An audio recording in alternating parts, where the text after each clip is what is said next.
Pemirsa, sebagaimana direncanakan Selasa besok, para buruh yang tergabung dalam sejumlah serikat pekerja akan berunjuk rasa secara besar-besaran. Mereka mengklaim bahwa unjuk rasa ini digelar guna menyuarakan nasib buruh yang kini mulai terkena dampak dari situasi ekonomi nasional yang tengah lesu. Di antara masalah krusial yang akan mereka suarakan adalah mengenai kekhawatiran akan terjadinya PHK besar-besaran serta kenaikan harga kebutuhan pokok yang bakal melambung jika situasi ekonomi terus melemah.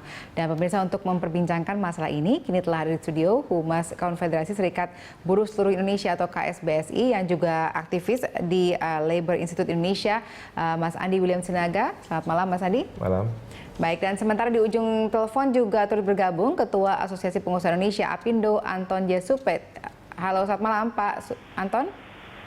Halo. Iya, baik. Pemirsa, Anda juga bisa turut berinteraksi dalam dialog ini melalui sambungan telepon di 021529003111 atau 0215290038 dan SMS di nomor 0811833551. Dan Anda dapat mention di Twitter @berita1tv atau Facebook @berita1tv. Baik, langsung saja kita sapa Mas Andi terlebih dahulu. Ini besok akan rencananya dilakukan demonstrasi besar-besaran oleh buruh. Katanya sekitar ribuan yang akan hadir. Nah, kenapa? Apa agenda dari demonstrasi besok itu?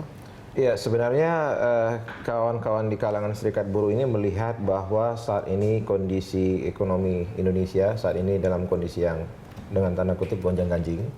Dan kita melihat bahwa akibat dari kelusuan ekonomi itu banyak sekali terjadi proses pemutusan hubungan kerja. Di sekitar Jabotabek aja itu ada sekitar 30.000 buruh yang di PHK dari berbagai jenis usaha manufaktur. 30.000 pasca terjadinya saya baru dapat informasi juga di daerah Cakung itu udah hampir 6.000 buruh yang di PHK. Nah, kita melihat bahwa ini akan semakin terus terjadi PHK. PHK besar-besaran sebagai akibat dari kelusuan ekonomi.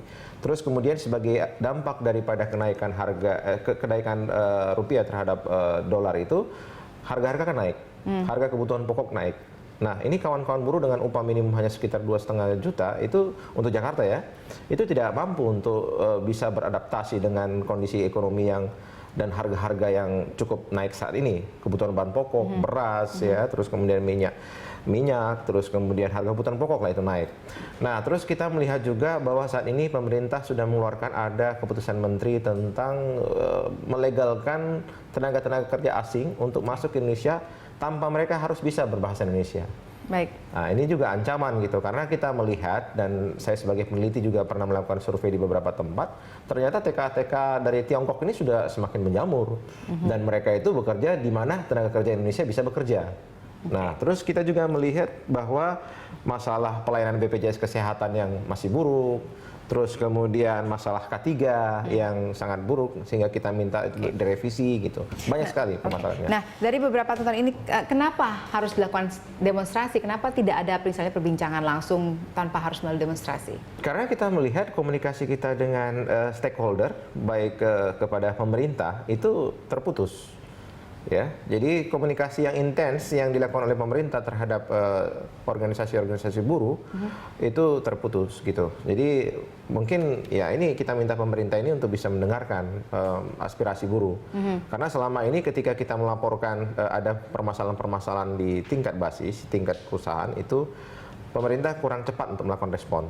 Sehingga ini merupakan titik akumulatif dari kekecewaan teman-teman buruh untuk menyuarakan aspirasinya dengan melakukan suatu gerakan massa, di mana dengan gerakan massa itu kita harapkan pemerintah mau mendengarkan aspirasi yang disampaikan oleh kawan-kawan buruh.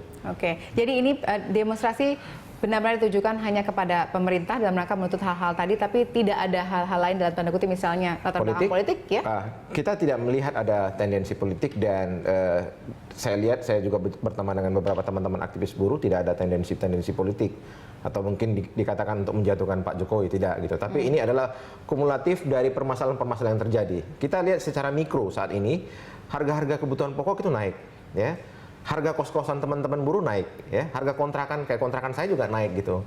Nah, ini yang bahaya sekali gitu bagi kita pekerja di Indonesia ini, untuk bagaimana supaya tuntutan kita didengar ya dengan aspirasi kita. Karena kalau kita laporkan umpamanya PHK, seperti yang saya pernah anggota kami alami di Gunung Putri, PHK, ya di PHK aja tanpa ada penyelesaian atau mungkin usulan dari pemerintah atau bagaimana supaya menghindarkan PHK itu tidak ada gitu. Oke, baik, kita tanya dulu kepada Pak Anton Supit. Pak Anton, ini tadi dikatakan sudah 30.000 paling tidak ada buruh yang sudah di PHK di Jabodetabek akibat melemahnya dolar dan juga kekisruhan ekonomi saat ini. Nah, benarkah demikian adanya? Mbak Valerina, Mas Andi, saya kira kalau menurut saya malah lebih banyak dari itu. Karena memang ekonomi kita lagi jelek. Nah, tapi begini, saya perlu klarifikasi beberapa poin yang dikatakan Mas Andi tadi. Pertama, kalau ada TKA asing itu masalah law enforcement ya, artinya memang ya penegakan hukum yang mesti jelas. Kedua, bahwa kalau buruh itu hidup dengan UMP, saya kira tidak benar juga, karena UMP itu safety net, artinya yang paling rendah, karena masih banyak juga di atas yang melebihi dari itu. Ketiga, ini yang paling pokok, Mas Andi, ini di Indonesia ini memang buruh yang lebih terkoordinir dan akan menjadi sesuatu yang menarik karena tingkat politiknya kan tinggi. Tetapi kalau kita lihat buruh secara statistik itu 15 juta orang, sedangkan sektor pertanian dan nelayan itu 39 sampai 40 juta orang yang saya kira hidup mereka itu tidak lebih baik dari buruh. Artinya ingin saya katakan Mbak Valerina bahwa ada masalah daya dukung ekonomi Indonesia yang ada masalah, yang tidak mampu memikul itu. Nah, karena itu dengan keadaan ekonomi seperti sekarang dan terpuruk, ini kalau nantinya ditambah dengan kegiatan-kegiatan demo dan lain-lain ini, saya kira bukan mengatasi masalah, akan memperunyam masalah. Karena ekonomi ini kan tidak bisa hanya dengan katakanlah kita bicara atau ini, tapi kalau memang sudah tidak bisa bersaing, sekarang ini adalah permasalahan utama daya beli di tingkat menengah ke bawah ini sangat menurun atau mungkin hilang. Sehingga tidak mampu lagi membeli hasil-hasil produksi, produksinya memang lantas mengecil atau mungkin mati total, lantas terjadi PHK. Nah, oleh karena itu yang paling penting sekarang bagaimana pemerintah mengambil sikap segera memperbaiki iklim investasi kita, tentunya seperti ekspor digenjot lagi dan katakanlah penciptaan lapangan kerja. Nah, saya sependapat bahwa ada permasalahan di pemerintah. Bahwa ini kan bukan cuma soal APBN tidak cair, tetapi dari dulu kita tidak pernah serius membenahi apa yang namanya daya saing.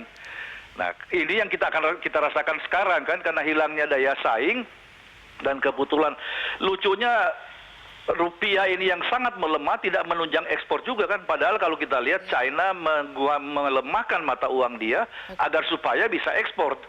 Dan melemahkan mata uang yuan ini kan cuma 2% atau berapa persen kan.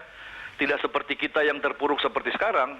Oke, permasalahannya para buruh ini mengkhawatirkan bahwa PHK massal ini tidak akan berhenti sampai pada titik ini, tapi bahkan akan terjadi terus-menerus dan bahkan membesar. Nah, bisakah Anda kemudian meyakinkan bahwa ini tidak akan menjadi lebih buruk kondisi daripada saat ini? Artinya begini, Valerina, kita ini di pengusaha itu kalau namanya PHK itu the last resort. Kita juga secara manusia biasa paling sedih mem-PHK-kan orang.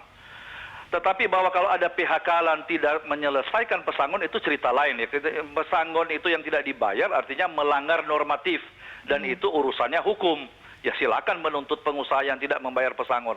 Tetapi kalau mengatakan tidak boleh PHK karena memang semua terpuruk, ini tidak bisa juga karena memang pertama kita bertahan adalah lembur dikurangi, penerimaan karyawan baru itu kita stop, semacam itulah peningkatan efisiensi. Tapi kalau memang sama sekali sudah tidak bersaing, barang kita tidak bisa keluar dan tidak bisa terjual ya, ini kan terpaksa harus ambil pilihan yang sangat tidak simpatik. Kita juga sepakat ini sangat tidak simpatik dan kita merasa sebagai manusia juga sakit juga hati kita kalau mem-PHK-kan orang gitu.